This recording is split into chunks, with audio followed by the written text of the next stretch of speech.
राजस्थान प्रदेश में जब से बदलाव सरकार सत्ता में आई है तब से उनकी मुसीबतें जो हैं वो कम होने का नाम नहीं ले रही। लगातार उनकी टेंशनें हैं वो लगातार बढ़ती जा रही हैं। हाल फिलहाल सबसे बड़ा सिरदर्द जो बना हुआ है बदलाव सरकार के लिए वो है एसआई भर्ती रद्द। इसलिए ऐसा इसलिए क्योंकि लगातार उसके खुद के मंत्री जो हैं, कैबिनेट मंत्री बात कर लें किरोड़ीलाल मीणा की, उन्होंने भी अनुशंसा कर दी है और कह दिया है इस भर्ती में घपला हुआ है। वहीं पे उनकी ज़्यादा एजेंसियां हैं, बात करें एटीएस की, एसओजी की, उन्होंने भी यहाँ पे इसको साफ कर दिया है कि एसआई भर्ती रद्द होनी चाहिए। लेकिन बावजूद इसके कोर्ट तक ने भी आदेश दे दिए हैं कि एक अपना सरकार जो है अपना पक्ष सुनाए। लेकिन हालात ये हैं कि हाल फिलहाल यह भर्ती अदर-जुल्म में है और अभ्यर्थी जो हैं वो हाल फिलहाल भी इस आधारभूत ढांचे को देख रहे हैं, लगातार कोशिश कर रहे हैं कि ना तो इधर के रहे ना इधर के। हाल फिलहाल खैर मेरे साथ हाईकोर्ट के वकील अरविंद शर्मा मेरे साथ मौजूद हैं। मैं उनसे बात कर लेता हूं, सलाह लेता हूं कि क्या लीगली प्रोसेस होता है इनका, इन बड़ी भर्तियों में किस प्रकार से इनको रद्द करना, साबित करना या फिर रद्द करना किस आधार पर किया जा सकता है। वकील साहब, सबसे बड़ा तो स्वागत है आपका गोल्डन इंडियन में। नमस्कार। सबसे बड़ा एक सवाल, एसआई भर्ती प्रदेश में कई दिनों से सुर्खियों में है, बदलाव सरकार की टेंशनें हैं वो बढ़ रही हैं।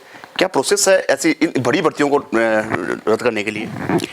देखिए, ये भर्तियां जो होती हैं बहुत बड़े स्तर पर होती हैं और इसमें क्या है कि हज़ारों नहीं बल्कि लाखों लोग जुड़े रहते हैं।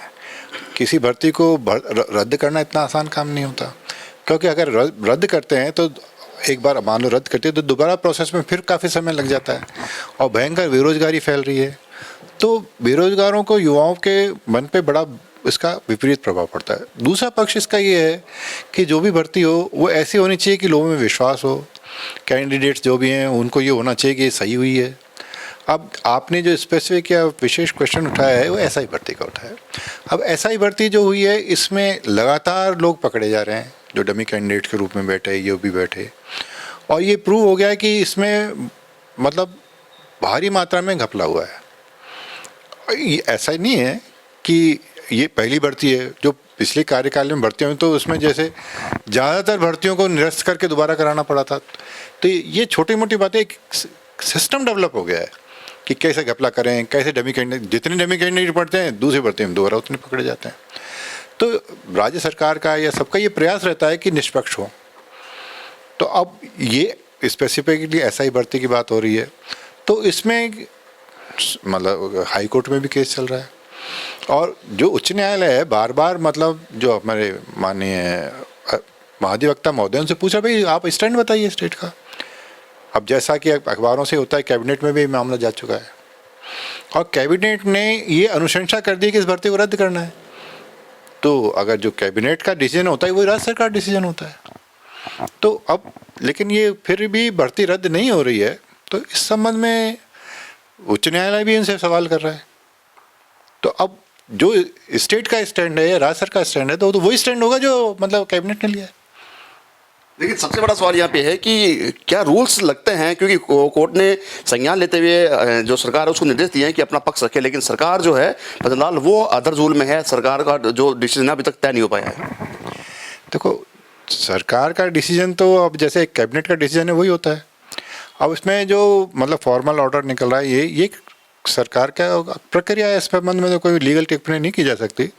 लेकिन लीगल स्थिति की, विधिक स्थिति ये है कि ऐसा नहीं है कि पहली बार ही ऐसा हुआ है, जब से भर्तियां हो रही हैं तो घपले भी होते ही चले जा रहे हैं। तो इस संबंध में सर्वोच्च न्यायालय ने या और न्यायालय अपने जो निर्णय दिए हैं उन्होंने कहा जो भी भर्तियां होनी चाहिए वो पारदर्शी होने चाहिए और मतलब पूरी तरह परीक्षा लेके, और ऐसा होना चाहिए जिससे कि कम से कम लोगों में डिस्क्रिजन की संभावना नहीं हो और जो योग्य मेरिटोरियस लोग हैं वो आ गए।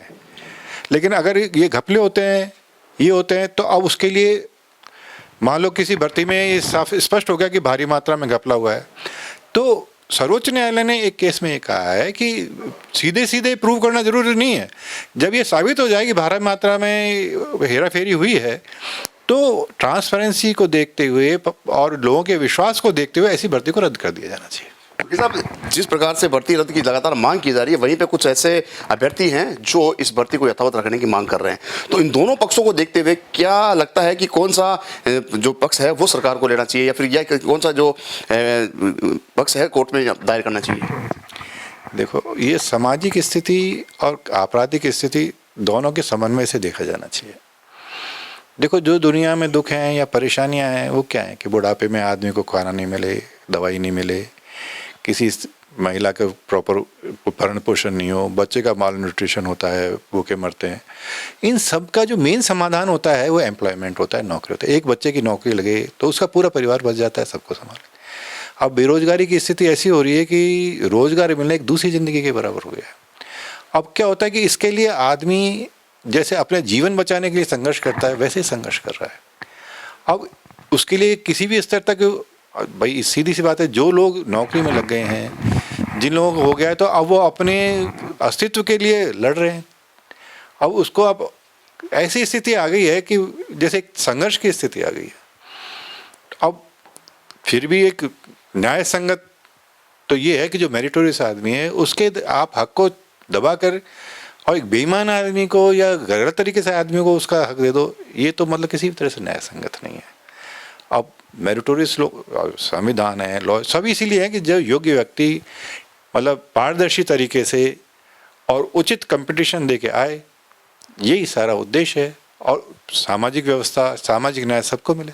ये साहब जो यथावत स्थिति की मांग कर रहे हैं उनके लिए क्या लीगल प्रोसेस है कि वो कोर्ट तक किस प्रकार पहुंचे, क्योंकि लगातार उनका ये आरोप है कि जो यथावत भर्ती रद्द कराने की मांग कर रहे हैं वो कोचिंग माफिया हैं, और जबकि जो यथावत की रखने की बात मांग कर रहे हैं उनके पास ऑप्शंस नहीं है, वकील जो है गुमराह कर रहे हैं, न्यायपालिका समझ में नहीं आती उनको।